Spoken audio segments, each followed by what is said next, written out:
condus de premierul Ludovic Orban, a adoptat un proiect de lege pentru protejarea vieții cetățenilor și a sănătății persoanelor fizice în perioada următoare, pentru reglementarea situației de alertă care va fi instituită după încetarea stării de urgență și în absența unor reglementări clare de lege în acest context, atât viața românilor cât și sănătatea lor fizică ar putea fi puse în pericol. De aceea, Guvernul s-a reunit astăzi în ședință de Guvern pentru adoptarea acestui proiect de lege care a fost transmis Parlamentului pentru dezbatere și adoptare în regim de urgență. O să vă prezint câteva dintre prevederile acestui proiect de lege. În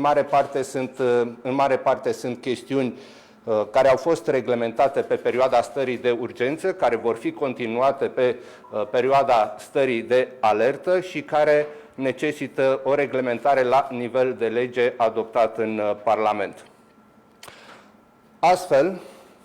dincolo de dispozițiile generale care descriu cadrul în care se vor aplica aceste măsuri, sunt prevăzute reglementări în ceea ce privește desfășurarea unor activități economice și sociale în acest context. În domeniul economic, potrivit acestor prevederi, va fi permisă organizarea activităților de comercializare a produselor alimentare și băuturilor alcoolice și nealcoolice, care nu presupun rămânerea clienților în spațiile destinate acestui scop, așa cum sunt cele de tip drive-in, room service sau livrare la clienți. Tot în domeniul economic, pe perioada stării de alertă, se pot suspenda activitățile de comercializare cu amănuntul și serviciile în centrele comerciale, cu câteva excepții, în cazul cărora sunt permise astfel de activități, respectiv vânzarea produselor electronice și electrocasnice, dacă operatorii economici asigură livrarea acestora la domiciliu. Activitatea, de asemenea, este permisă activitatea desfășurată de operatorii economici din centrele comerciale care au accesul asigurat direct din exteriorul incintei și este întreruptă comunicarea cu restul complexului. Aici sunt prevăzute câteva excepții pentru activitățile de tip care își desfășoară operatorii economici care își desfășoară activitățile în centre comerciale, precum cele legate de îngrijire personală, curățătorie, cabinete stomatologice, optică medicală și altele. În domeniul sănătății se păstrează prevederea actuală și este instituită la nivelul acestui proiect de lege. Pe durata stării de alertă, posturile vacante sau temporar vacante din cadrul Ministerului Sănătății și unităților aflate în subordinea acestui minister pot fi ocupate de către personal contractual fără organizarea concursului, dacă durata angajării nu depășește perioada stării de alertă. Tot în domeniul sanitar, potrivit acestui proiect de lege, pe durata stării de alertă se instituie obligativitatea purtării măștii de protecție în spațiile publice închise, spațiile comerciale, mijloace de transport în comun și la locul de muncă. De asemenea, tot în domeniul sanitar, autoritățile pot plafona prețurile la medicamente, vaccinuri, dezinfectanți, insecticide, dispozitive medicale și alte materiale sanitare pe perioada stării de alertă. În domeniul muncii și protecției sociale, valabilitatea contractelor colective de muncă se prelungește pe perioada stării de alertă, precum și pentru o perioadă de 90 de zile de la încetarea acesteia, o măsură extrem de importantă pentru a asigura organizarea eficientă a activităților de muncă pentru personalul angajat, în instituțiile publice centrale și locale, dar și în cadrul companiilor naționale la care capitalul social este deținut integral sau majoritar de stat, cu un număr mai mare de 50 de salariați. În cadrul acestor entități se instituie obligația de a organiza programe individualizate de muncă, fără a interveni în această situație pe măsurile legate de chestiuni prevăzute în Codul Muncii, astfel încât între salariați să se asigure existența unui interval de o oră la începerea și la terminarea programului de muncă într-o perioadă de 3 ore. Practic, se instituie obligația autorităților de a organiza programe individualizate de muncă pentru angajații din cadrul acestor instituții. De asemenea, pe perioada stării de alertă, autoritățile competente pot dispune măsuri de protecție și prevenție pentru angajații aflați în situații vulnerabile. Tot în domeniul muncii și în domeniul organizării activităților de muncă în cadrul instituțiilor publice, instituțiile și autoritățile pot angaja personal fără concurs în funcție de nevoile determinate de prevenirea și combaterea situației care a generat starea de alertă pe durată determinată de 6 luni. În domeniul transporturilor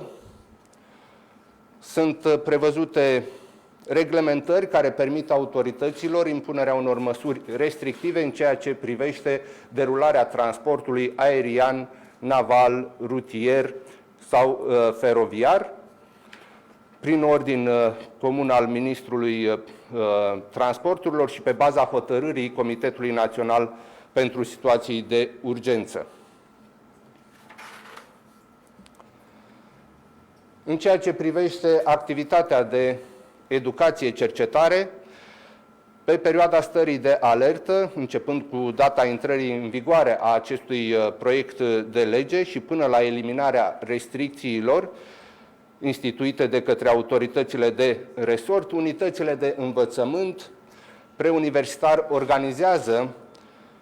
activități din planurile de învățământ în mediul online. Iar acolo unde nu este posibil acest lucru, autoritățile au obligația de a asigura resursele educaționale pentru elevii care nu au acces la tehnologie, în conformitate cu instrucțiunile Ministrului Educației și Cercetării. În baza hotărârilor Comitetului Național pentru Situații de Urgență și prin ordin comun al Ministrului Educației și Cercetării, se vor institui măsuri pentru desfășurarea activităților în unitățile de învățământ, în scopul finalizării anului școlar 2019-2020, precum și pentru pregătirea anului școlar 2020-2021, în mod special în ceea ce privește activitățile pentru susținerea examenelor naționale și de certificare a competențelor profesionale în perioada 2 iunie-12 iunie 2020. În domeniul tineretului și sportului sunt reglementate măsurile necesare pentru limitarea răspândirii infecțiilor cu coronavirus pe perioada stării de alertă. Astfel, prin ordin comun al Ministrului Tineretului și Sportului și Ministrului Sănătății, pe baza hotărârilor Comitetului Național pentru Situații de Urgență, sunt reglementate activitățile constând în cantonamente, antrenamente și competiții sportive organizate pe teritoriul României, precum și accesul la bazele sportive. În domeniul culturii, de asemenea, prin ordin comun al Ministrului Culturii și al Ministrului Sănătății, pe baza hotărârilor Comitetului Național pentru Situații de Urgență, sunt instituite măsurile necesare la nivelul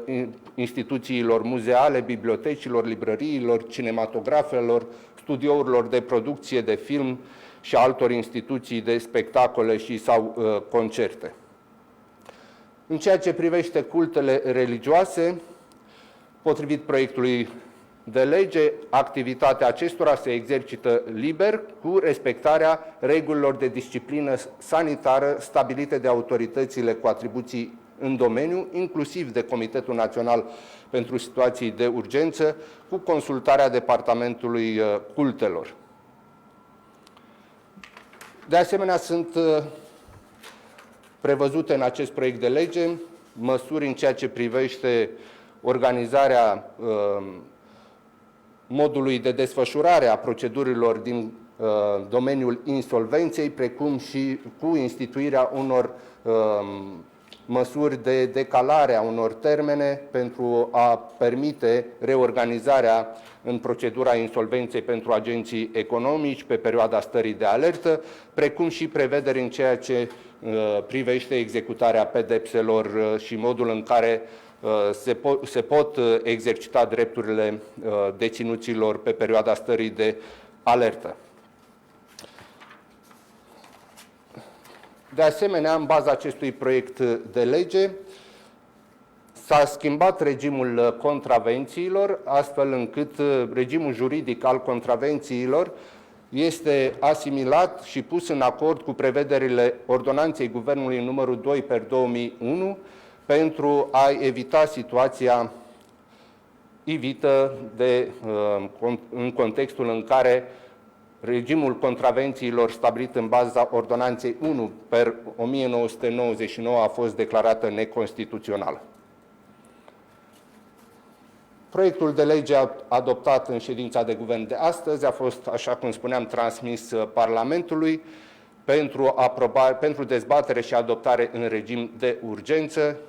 Accentuăm asupra faptului că este un proiect de lege pentru protejarea vieții românilor și a sănătății cetățenilor din această țară în contextul epidemiologic provocat de pandemia COVID-19. Vă mulțumesc pentru atenție, o zi bună!